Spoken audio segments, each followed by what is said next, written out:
नमस्कार, हिंदी खबर देख रहे हैं आप और मैं हूं आपके साथ अंकिता शुक्ला। देहरादून और हरिद्वार में पुलिस ने अभियान चलाते हुए मस्जिदों में निर्धारित मानकों से अधिक ध्वनि में बजने वाले लाउडस्पीकर हटवाए हैं, जिस पर मुस्लिम समुदाय ने विरोध जताया है। वहीं कांग्रेस भी इस कार्रवाई के विरोध में खड़ी हो गई है। कांग्रेस का कहना है कि जनता का ध्यान चढ़ावा चोरी और पेपर लीक से हटाने के लिए भारतीय जनता पार्टी सरकार अपने विभाजनकारी एजेंडे पर लग गई है। आज इस विषय पर चर्चा करेंगे, लेकिन उससे पहले रिपोर्ट देखिए। मस्जिदों से पुलिस ने हटवाए लाउड स्पीकर। कांग्रेस बोली बीजेपी लगी अपने एजेंडे पर। चढ़ावा चोरी से ध्यान बांटने का प्रयास। कांग्रेस का निशाना बीजेपी का पलटवार। देहरादून और हरिद्वार में पुलिस ने विशेष अभियान चलाया, जिसमें धार्मिक स्थलों पर लगे लाउड स्पीकरों की जांच की गई। कार्रवाई के दौरान कई मस्जिदों में निर्धारित मानकों से अधिक ध्वनि में बज रहे लाउड स्पीकर हटवाए गए। साथ ही पुलिस ने भविष्य में नियमों के उल्लंघन पर सख्त कार्रवाई की चेतावनी दी। पुलिस ने इसे सुप्रीम कोर्ट के दिशा निर्देशों के मुताबिक की गई कार्रवाई बताया। वहीं उत्तराखंड पुलिस की इस कार्रवाई का मुस्लिम समुदाय ने विरोध जताया है। मुस्लिम समुदाय का कहना है कि पुलिस प्रशासन कानून का पालन कराने के नाम पर एक समुदाय के धार्मिक स्थल को निशाना बनाएगा तो निष्पक्षता पर गंभीर प्रश्न खड़े होंगे। उनका कहना है कि शासन प्रशासन ध्वनि प्रदूषण को लेकर सचमुच गंभीर है तो प्रदेश के सभी धार्मिक स्थलों पर समान रूप से नियम लागू कराए। वहीं पुलिस के अभियान पर कांग्रेस ने भी सवाल उठाए हैं। कांग्रेस का कहना है कि अयोध्या और बद्रीनाथ चढ़ावा चोरी और पेपर लीक के मुद्दे से जनता का ध्यान हटाने के लिए बीजेपी अपने विभाजनकारी एजेंडे पर लग गई है। कांग्रेस का कहना है कि जानबूझकर मस्जिदों से लाउड स्पीकर हटाने की एक तरफा कार्रवाई की जा रही है, जिससे सामाजिक सौहार्द बिगड़े और जनता का ध्यान मूल मुद्दों से हटाया जा सके। वहीं बीजेपी का कहना है कि सुप्रीम कोर्ट के दिशा निर्देशों और नियमों के अनुसार पुलिस कार्रवाई कर रही है और किसी के खिलाफ कोई भेदभाव नहीं हो रहा है, लेकिन कांग्रेस इस मामले को दूसरा रंग दे रही है। चढ़ती भाजपा नेताओं को ये स्पष्ट कहना चाहेंगे, आप कुछ ही परपंच कर लें, कुछ ही कर लें, पर जनता आपसे सवाल पूछ रही है। पेपर लीक, केदारनाथ का चंदा चोरी, बद्रीनाथ का चंदा चोरी, सोना चोरी और अयोध्या में भगवान राम के दरबार का चंदा चोरी, इन तमाम चीज़ों पर अब आप कटघरे में खड़े हैं। भाजपा के पाप का घड़ा पूरा भर गया है। अब कुछ ही परपंच कर लें, कितना ही उन्माद समाज को बांटने वाला कर लें, जनता अब भाजपा को सबक सिखाने के लिए तैयार बैठी है। और ये साउंड सिस्टम हटाना मैं समझता हूँ अब ये आपको याद इसीलिए आया है कि आप जनता का ध्यान बांटना चाहते हैं। उत्तराखंड राज्य में श्री पुष्कर सिंह धामी जी की सरकार कड़ाई से कानून व्यवस्था का पालन करवाने के लिए जानी जाती है और इसी क्रम में देहरादून पुलिस ने जो मस्जिदों के ऊपर भारी शोर मचाने वाले लाउडस्पीकर, जिन्होंने अड़ोसी पड़ोसी लोगों का जीना दूभर कर रखा था, उनको हटाने का काम किया तो कांग्रेस के पेट में दर्द शुरू हो गया। कांग्रेस पार्टी एक धर्म विशेष के लोगों के प्रति अपने को पूरी तरह से जवाबदेह मानती है, जबकि दूसरे धर्म के लोगों के प्रति उसके अंदर कोई संवेदना नहीं दिखाई देती है। मस्जिदों से लाउड स्पीकर हटाए जाने की पुलिस कार्रवाई को लेकर बीजेपी भले ही सुप्रीम कोर्ट के निर्देशों और नियमों का हवाला दे रही हो, लेकिन इस कार्रवाई को लेकर मुस्लिम समुदाय में आक्रोश है। वहीं कांग्रेस भी इस कार्रवाई पर सवाल उठा रही है, जिससे इस मामले पर विवाद और बढ़ने के आसार हैं। देहरादून से संवाददाता दीपिका भंडारी, शुभांगी भट्ट और हरिद्वार से संवाददाता सचिन सैनी के साथ ब्यूरो रिपोर्ट, हिंदी खबर। तो चलिए चर्चा की शुरुआत करते हैं। हमारे साथ भारतीय जनता पार्टी से प्रवक्ता हनी पाठक हमारे साथ जुड़ चुकी हैं और इसी के साथ प्रवीण रमोला जी हमारे साथ यूकेडी से जुड़ चुके हैं। आप दोनों का बहुत बहुत स्वागत है। हनी जी, सबसे पहले आप ही के पास आना चाहूंगी। देखिए, जिस तरीके से ये लाउड स्पीकरों को हटाया गया है, इसके बाद लगातार देखिए कांग्रेस पार्टी आप पे हमलावर है। उनका कहना है कि आप लोग जो मेन मुद्दा है, जो बद्रीनाथ में चढ़ावा चोरी का जो मुद्दा चल रहा है, उससे ध्यान भटकाने के लिए आप इस तरीके की कार्रवाई कर रहे हैं। आप क्या इसको किस तरीके से देख रही हैं, क्या कहना चाहेंगे आप? देखिए, सुबह 4 बजे एग्जाम्स भी होते हैं, सुबह 4 बजे बच्चों के पेपर की तैयारियां भी होती हैं। कई बार उत्तराखंड देवभूमि तो ज्यादातर अगर देखा जाए तो लोग पता है क्या प्लान करके रहते थे कि रिटायरमेंट के बाद यहाँ उत्तराखंड में आराम से शांतिपूर्ण वातावरण में रहा करेंगे। तो यहाँ पर तो काफी रिटायर लोग भी रहते हैं, बुजुर्ग लोग भी रहते हैं। ध्वनि प्रदूषण करने का क्या मतलब है? आपको पूजा करनी है, अजान करनी है, हर चीज करनी है, अपने लोगों से सुनाइए। एक डेसिमल ही तो तय किया गया है। उस डेसिमल के तहत अगर आप लोगों को किसी भी प्रकार की दिक्कत हो रही है तो एक धर्म विशेष समुदाय से ही क्यों हो रही है?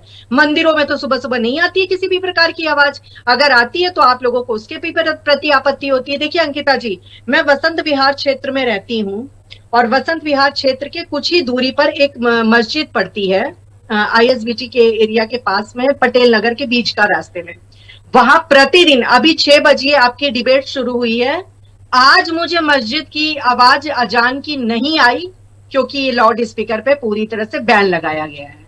प्रतिदिन सीएम हेल्पलाइन से लेकर वहां पर पटेल नगर गुसाई जी को देने से लेकर SSP साहब तक को देने से लेकर लगातार हम कॉलोनी वालों ने स्ट्रगल किया और वहां पर कंप्लेन दर्ज कराई, जिसकी कॉपी मैं आपको ऑन डिबेट अभी व्यवस्था आपको करा देती हूँ, पहुंचा देती हूँ। तो इतने सारे कॉलोनी वासी सभी क्या धामी सरकार से एकदम पूरी तरीके से ये चीजों को, इस एजेंडे को सेट करके काम किए हैं। हनी जी, लेकिन विशेष समुदाय के लोगों का कहना है कि केवल उन्हीं के केवल मस्जिदों पे कार्रवाई हो रही है, मंदिर में भी लाउड स्पीकर बजते हैं।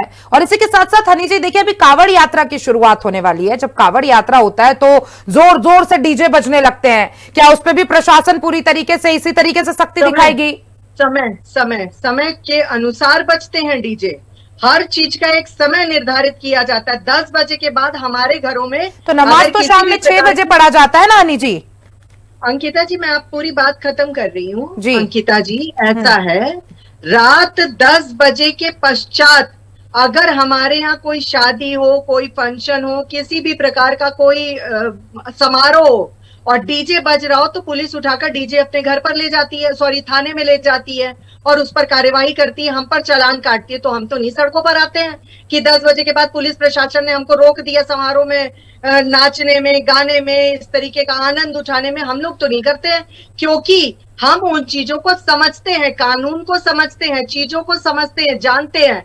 और नमाज 5 वक्त की होती है अंकिता जी, 5 बार की होती है नमाज, और हर 5 बार की नमाज को हम लोग जबरदस्ती लोगों के कानों में क्यों डाल रहे हैं? जबरदस्ती डालना हुआ ये मैं नहीं पसंद करती। मेरे अपने हिंदू देवी देवता हैं, मैं उनको मान रखती हूँ, उनका सम्मान रखती हूँ। जब हमारे जैसे नागरिक नहीं पसंद करते हैं तो इस तरीके से कोई भी चीजों पर जबरदस्ती थोपने वाली प्रक्रिया क्यों चलेगी? मैं पूरी तरह से मुख्यमंत्री जी से कंप्लेन भी इस बात पर करी हुई हूँ। सीएम हेल्पलाइन पे भी हमारे सभी लोगों ने कंप्लेन करी है कि जबरदस्ती हमारे कानों में इन आवाजों को क्यों डाला जाता है। 5 वक्त की नमाज हम भी इनके साथ में क्यों पढ़े, किस लिए पढ़े, इसके पीछे कोई एक कारण बताया जाए हमें। तमाम आरोप प्रत्यारोप मैं देख रही हूँ। क्या अभी कांग्रेस का कोई भी व्यक्ति ये चीजों में एक बारे में बोल सकता है कि 5 वक्त की नमाज हमारे कानों में जबरदस्ती क्यों डाली जाती है? इन चीजों का जवाब दिया जाए। मैं पूछ रही हूँ इनसे। हर चीजों के जवाब के लिए तो ये प्रेस कार्यालय में पहुंचकर करते हैं प्रेस वार्ता, तो इन चीजों का भी तो जवाब दे इन्हें, और जवाब देना इनका बनता है। और एक हनी जी, मैंने भी आपसे एक सवाल पूछा था कावड़ यात्रा को लेकर। हनी जी, मैंने भी आपसे एक सवाल पूछा था कि कावड़ यात्रा के दौरान रात में भी डीजे बजते हैं, क्या उस पर भी प्रशासन इसी तरीके से कार्रवाई करेगी? बस हाँ या ना? जी बिल्कुल, मैं कोई भी जवाब बिना दिए नहीं जाऊंगी। ऐसा है, अगर रात में इस प्रकार का कोई भी ध्वनि प्रदूषण होने वाला कार्य होता है जिससे कि किसी भी प्रकार का व्यवधान उत्पन्न होता है तो निश्चित रूप से उस पर भी धामी सरकार कड़ा सा कड़ा एक्शन लेगी, सख्त से सख्त कार्यवाही की जाएगी। और उसके लिए रोड मैप तैयार किया जा चुका है। हमारे साथ में वरिष्ठ पत्रकार अरुण शर्मा जी बैठे हैं, हर चीजों की नॉलेज रखते हैं। मैं इनको बहुत करीब से भी जानती हूँ, इनसे जानकारियां भी कभी कभी लेती हूँ मैं। इनसे पूछिए कि कावड़ यात्रा के रोड मैप के दौरान क्या इन बातों के मद्देनजर बैठकें हुई है कि नहीं हुई है? चलिए ठीक है हनी जी, मैं बिल्कुल शर्मा जी से सारे सवाल पूछूंगी। और हनी जी देखिए, बैठी हूँ सवाल पूछने के लिए। हमारे साथ कांग्रेस के प्रवक्ता भी जुड़ चुके हैं, आशीष सैनी जी। आशीष जी, बहुत बहुत स्वागत है आपका हिंदी खबर पे। आशीष जी, कितने सहमत है हनी जी के बातों से? क्योंकि देखिए, अब उत्तराखंड में कई जगहों पर जिस तरीके से लाउड स्पीकर बजते थे, अब उस पर कार्रवाई की गई है और विशेष समुदाय के लोगों का कहना है कि केवल एक ही धर्म के खिलाफ ये कार्रवाई की जाती है। और कांग्रेस भी पूरी तरीके से भारतीय जनता पार्टी पे हमलावर है। कांग्रेस का कहना है कि ये ध्यान भटकाने का एक तरीका है। देखिए शुक्ला जी, मैं अंकिता जी, ये सबसे बड़ी बात मैं ये बताना चाहूंगा कि कोई भी राज्य सरकार हो, केंद्र सरकार हो या किसी भी देश की सरकार हो, वो हमेशा नागरिकों के हित का ध्यान रखती है। यदि हमारे राज्य के नागरिकों को ये लगता है कि तेज आवाज होने से ध्वनि प्रदूषण होता है, तो निश्चित रूप से उस पर कार्रवाई करनी चाहिए, क्योंकि ध्वनि प्रदूषण से बहुत सारे लोग जो उससे प्रभावित होते हैं और बीमार भी हैं, उनको कष्ट होता है। लेकिन मैं ये कहूंगा कि वो सरकार जो हजारों पेड़ कटवा रही है सड़क बनाने के नाम पर, कॉरिडोर के नाम पर, और प्रदूषण की धज्जियां उड़ा रखी है चारों तरफ, किसी भी तरह का प्रदूषण हर जगह चल रहा है, जो सरकार एथेनॉल मिलाकर पेट्रोल में बेच रही हो और प्रदूषण का स्तर बढ़ाने का काम कर रही हो, वो सरकार ध्वनि प्रदूषण पर बात कर रही है। मेरा एकमात्र कहना है कि इसका ऑर्डर कहाँ है, जो आदेश हुआ है। क्योंकि मैं सुबह से इस मामले को सर्च कर रहा हूँ, कई और माननीय पत्रकारों ने भी इस बारे में जानकारी चाहिए, तो वो ऑर्डर इसमें नहीं मिला जिसमें मुख्यमंत्री द्वारा कोई जो निर्देश दिए गए वो स्पष्ट तौर पे हो। मुख्यमंत्री जी ने या तो ये कहा होगा कि जितने भी धर्म स्थल या किसी भी तरह के साउंड अगर यूज हो रहे हैं तो उनको 40 डेसिबल तक लाने का काम करे, यदि नहीं आ रहे 40 डेसिबल तो उनको हटाने का काम करे। तो उसमें मुझे नहीं लगता कि, मैं जितना जानता हूं इस सरकार को और इस शासन तंत्र को, तो उन्होंने मस्जिद और मंदिर या गिरजाघर के बीच में कोई अंतर नहीं किया होगा। दूसरा, बहुत सारे धार्मिक और सामाजिक आयोजन, मैं सामाजिक आयोजन की बात कर रहा हूँ, हम जो पॉलिटिकल रैलियां करते हैं, सड़कों पे करते हैं, तो 40 डेसिबल से ऊपर के साउंड इस्तेमाल होते हैं। ये साउंड कौन इस्तेमाल करता है? ये साउंड जो साउंड टेक्नीशियन या साउंड की सप्लाई देने वाले लोग हैं वो उनका इस्तेमाल करते हैं, या फिर हमने अपने संस्थानों पे लगाए हुए हैं। मुख्यमंत्री जी एक जनरल ऑर्डर टाइप करें और उस ऑर्डर को अनुपालन करें। हम सब, कांग्रेस पार्टी भी और सभी लोग उनके साथ खड़े होंगे। लेकिन क्योंकि भारतीय जनता पार्टी जब हर मोर्चे पर फेल हो गई, तब वो रोज रोज नए नए शिगुफा ला रहे। भी परसों की बात है, ज्यादा दिन पुरानी नहीं है। ये जितने मौलवी है उसका रजिस्ट्रेशन करने में लगे हुए थे। भाई, आपको अगर सारी सरकार केवल मुसलमानों से ही चलानी है, उन्हीं के लिए काम करना है, उन्हीं के दृष्टिकोण में काम करना है, तो आप प्रदेश कब चलाएंगे? या तो आप कर दीजिए कि मुसलमानों के लिए एक अलग मुख्यमंत्री बना दीजिए धामी जी को, और बाकी काम के लिए अनिल बलूनी जी या त्रिवेंद्र रावत जी ये लोग मुख्यमंत्री के रूप में रहेंगे, या कोई और मुख्यमंत्री आप बना सकते हैं। ये जो आपने हर वक्त हर रोज का एक नया नाटक ढूंढ लिया है, आज इसके बाद दूसरा होगा। मैं तो इस बात का वो करूंगा कि आपने जो ऑर्डर टाइप किया है, पहली बात तो उसे सार्वजनिक कर दें। आपके पास मेरा मोबाइल नंबर है, आप मुझे भेज सकते हैं। लेकिन आप बताइए तो सही, वो ऑर्डर है कहां पर जिसमें उतारे गए हैं? पुलिस कर्मियों को तो आउट ऑफ टर्न प्रमोशन चाहिए। आधे से ज्यादा लोग तो आरएसएस की शाखा में जाने लगे। तो आपने जो जिस तरह का शासन तंत्र बना दिया है, उनको तो अपने प्रमोशन करने के लिए यदि किसी मुसलमान की गर्दन पर चाकू भी चलाना होगा तो वो अपनी नौकरी बचाने के लिए करेंगे। आपको अपने वोट बचाने, आपको गढ़वाल के, कुमाऊं के मतदाताओं को ये बताना है, देखिए हमने मुसलमानों पर कार्रवाई कर दी, आप हमें वोट दे दीजिए। वरना नीट पेपर आप बेच रहे हैं, राम मंदिरों में चंदा चोरी कर रहे हैं, लॉ एंड ऑर्डर ध्वस्त हो चुका है, उद्योग और कारोबार का दूर दूर तक पता नहीं है, लेकिन आप घूम फिर कर फिर इस काम पर आ रहे हैं। लेकिन मैं इसमें भी सहमत हूँ शुक्ला जी, मैं कह रहा हूँ कि वो ऑर्डर दिखा दो, देख कहाँ है वो ऑर्डर। चले ठीक है। पुलिसकर्मी एक लाइन में भाग पड़े बिना कुछ देखे समझे। चले ठीक है, प्रवीण जी का रुख करना चाहूंगी। अंकिता जी, मैं इस पे काउंटर करना चाहूंगी। बिल्कुल, देखिए हनी जी, मैं आ रही हूँ आपके पास। एक बार यूकेडी से भी मैं एक सवाल ले लूं। किसी भी अधिकारी पर इस तरीके का अमर्यादित आरोप लगाना, मैं खुलेआम लगा रहा हूँ आरोप, पूरे आरोप लगा रहा हूँ। आरएसएस की शाखा में जाने वाले लोग उत्तराखंड राज्य को बर्बाद कर रहे हैं, हमारे प्रशासनिक तंत्र को बिल्कुल बेच चुके हैं। वो यही लोग चुनाव में घुसे हुए हैं, यही लोग एफआईआर उसका गड़बड़ कर रहे हैं, यही लोग आपके भ्रष्टाचार को बढ़ावा देने का काम कर रहे हैं। मुझे बताइए ना, राहुल गांधी की एक हल्की सी आवाज ऋषिकेश के साथ मोड़ के पेड़ कटाई पर आई, 1 मिनट में सरकार घुटने पर आ गई, क्योंकि आप लोग झूठ बोलकर भ्रष्टाचार कर रहे हैं, या आपकी पोल खुल रही है। आप ऐसे घबराने की बात मत कीजिए। चलिए ठीक है, मैं यूकेडी प्रवक्ता प्रवीण जी का रुख करना चाहूंगी। उन्होंने आपको भी सांत्वना दे दी कि किसी भी अधिकारी पे कोई ऑर्डर की कॉपी दिखा दीजिए, ऑर्डर की कॉपी दिखा दीजिए, बात खत्म। कहाँ है ऑर्डर? दिखाइए क्या गणेश गोदियाल ने। हनी जी देखिए, हनी जी देखिए, जब सही से कार्रवाई हुई है, जब ये ऑर्डर दिखाने की मांग करे तो दिखा के इनका मुंह बंद करवा दीजिए। इन्होंने सिर्फ ऑर्डर दिखाने की बात नहीं करी, इन्होंने पूरी भरी डिबेट में ऑर्डर है इनके पास। पुलिस चलिए ठीक है, प्रवीण जी का रुख करना चाहूंगी। प्रवीण जी देखिए, उत्तराखंड में चुनाव होने वाले हैं। ऑर्डर के साथ ठीक है हनी जी, मैं आ रही हूँ आपके पास। मेरे साथ यूकेडी के भी प्रवक्ता जुड़े हुए हैं। देखिए प्रवीण जी, चुनावी माहौल है उत्तराखंड में और भारतीय जनता पार्टी की तरफ से जो ये कार्रवाई की गई है, उत्तराखंड गवर्नमेंट की तरफ से जो ये कार्रवाई की गई है, इस पे लगातार अब राजनीति बढ़ते हुए नजर आ रहा है। कांग्रेस कह रही है कि केवल ये मुद्दे से भटकाने का ये एक तरीका है। आपकी पार्टी किस तरीके से देखती है इसको? जी बिल्कुल, मेरी तरफ से ये कह रहा है, हमारा ये मानना अंकिता जी, ये जो भी कार्रवाई मदरसों पे मस्जिद में चल रही है, जो लाउड स्पीकर हटाने का जो कार्य चल रहा है शासन प्रशासन के द्वारा, ठीक है, मैं मानता हूँ कि ठीक है, अब जिससे लोगों को परेशानी हो रही है, कोई दिक्कत हो रही है, तो उस चीज को शासन प्रशासन द्वारा संज्ञान लेके उसका समाधान भी होना जरूरी है। पर दूसरी तरफ मैं ये भी कहना चाहता हूँ कि 10 सालों से प्रदेश में भाजपा की सरकार है और इससे पहले भी लाउड स्पीकर चल के आ रहे थे और अब भी चल ही रहे हैं। अब इन्होंने कहीं ना कहीं कार्रवाई का एक जो निकाला है प्रोग्राम, वो कार्रवाई कर रहे हैं।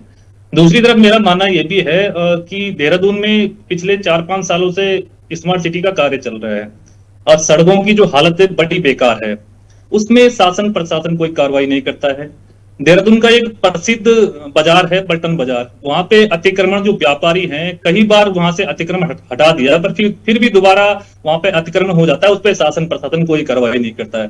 तो कहीं ना कहीं जो आरोप भाजपा पे लग रहे हैं कि ये जो चुनाव नजदीक आ रहे हैं और चुनाव पे जो अभी बड़े बड़े मुद्दे जो इन्होंने दान चोरी के जो अभी आरोप इन पे लगे, इनकी सरकार पे लगे, इनको दबाने के लिए अब ये वही वाला जो एजेंडा है, धर्म की राजनीति करते हैं लास्ट में, क्योंकि जनता को गुमराह करना है इन्होंने, कहीं ना कहीं से गुमराह करना। जो जमीनी मुद्दे हैं, जो धरातल के मुद्दे हैं, उनसे जनता को कैसे भटकाया जाए, इनके लिए ये प्रोपेगेंडा चलाते रहते हैं। बीच बीच में जब भी कोई मुद्दा इनके खिलाफ आता है तो बीच में कुछ ना कुछ प्रोपेगेंडा चला के उस मुद्दों को भटका देते हैं।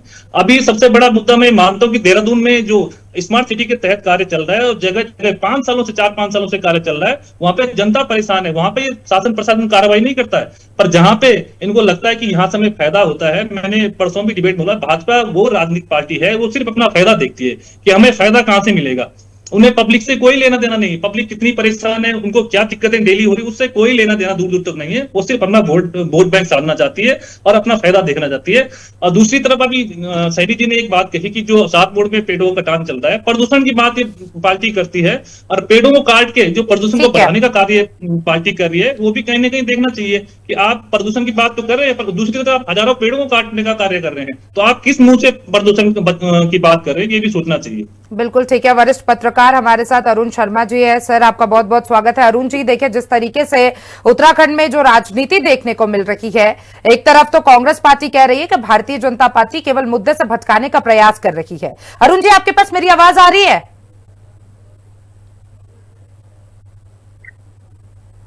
तो लगता है किसी टेक्निकल ग्लिच की वजह से अरुण जी के पास मेरी आवाज नहीं जा पा रही है। हनी जी, मैं आपके पास आना चाहूंगी। हनी जी, देखिए, जो तमाम आरोप आप पे लग रहे हैं, जिस तरीके से सैनी जी कह रहे थे कि हमें ऑर्डर दिखा दीजिए, हमारा मुंह बंद हो जाएगा, तो दिखा दीजिए इनको ऑर्डर, कर दीजिए इनका मुंह बंद।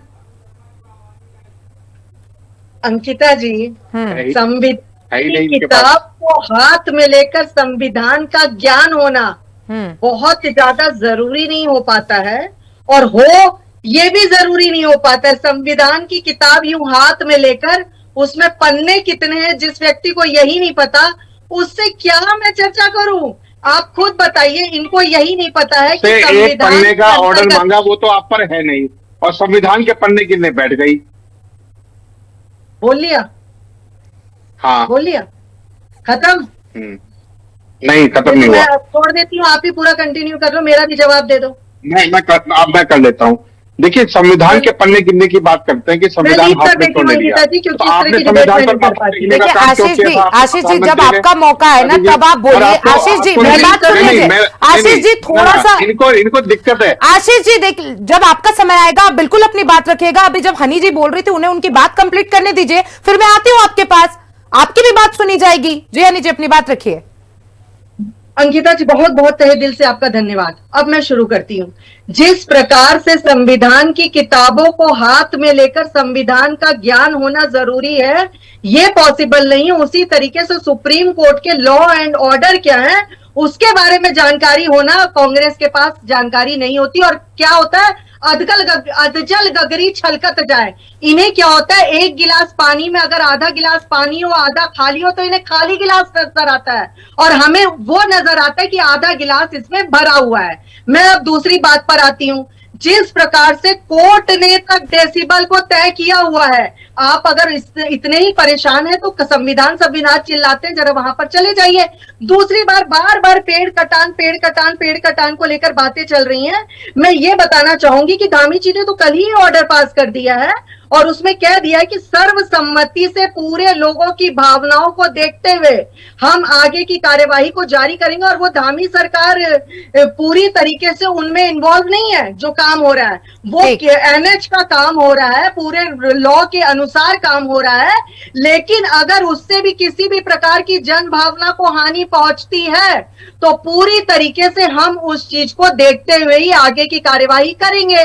तो ये बेचारे क्या करने लगे कि राहुल गांधी कार में बैठकर आया था, 57 साल का बच्चा, और उसको नीचे उतरने तक की फुर्सत नहीं थी। वो कार में बैठे बैठे सुनता रहा और उतर के उस पब्लिक के पास गया नहीं। और इतनी बुरी तरह से धामी जी डर गए, थर-थर कांपने लगे कि मैं चलिए ठीक है हनी जी, हमारे साथ पूरी तरह से कांप रही हूँ। हनी जी, थोड़ा समय कम है मेरे पास। ठीक है हनी जी, थोड़ा समय कम है। राहुल गांधी का मुझे खौफ हो गया। एक मिनट अंकिता जी, मैं अपनी बात खत्म करती हूँ, आपका सवाल भी लूंगी। दूसरी बात है कि वो डर के मारे पत्रकार अरुण शर्मा जी है मेरे साथ। एक बार बातें पलट देते हैं, अपने नियम और कानून बदल देते हैं। तो भगवान बचाए ऐसे। मुझे बता दीजिए, जब NHAI का काम है तो धामी जी, देखिए मेरे पास समय कम है हनी जी, मैं वरिष्ठ पत्रकार हमारे साथ शर्मा जी जुड़े हुए हैं। अरुण जी, किस तरीके से देख रहे हैं आप? देखिए कांग्रेस पार्टी कह रही है कि केवल भारतीय जनता पार्टी मेन मुद्दे से भटकाने का प्रयास कर रही है।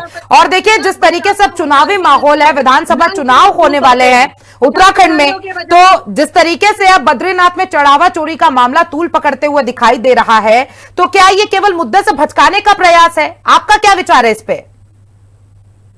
देखिए अंकिता, चुनावी वर्ष से बहुत सारी चीजें होंगी, लेकिन अगर आप ये मस्जिदों से लाउड स्पीकर हटाने की बात कह रही है तो आने वाली 30 तारीख से कांवड़ यात्रा भी चलेगी। हालांकि बीच में पंचक है, तो ये उम्मीद है कि वो 5 तारीख के बाद तेजी से चलेगी। और उसमें भी लगातार जो ट्रैक्टर आते हैं, जो खड़ी कांवड़ वाले आते हैं या और आते हैं, उनके रात और दिन लाउड स्पीकर बजते रहते हैं। क्योंकि मेरा घर हरिद्वार और ऋषिकेश हाईवे पर है, हाईवे के बहुत पास है, इसलिए मुझे पता है कि रात भर कितनी तकलीफ होती है।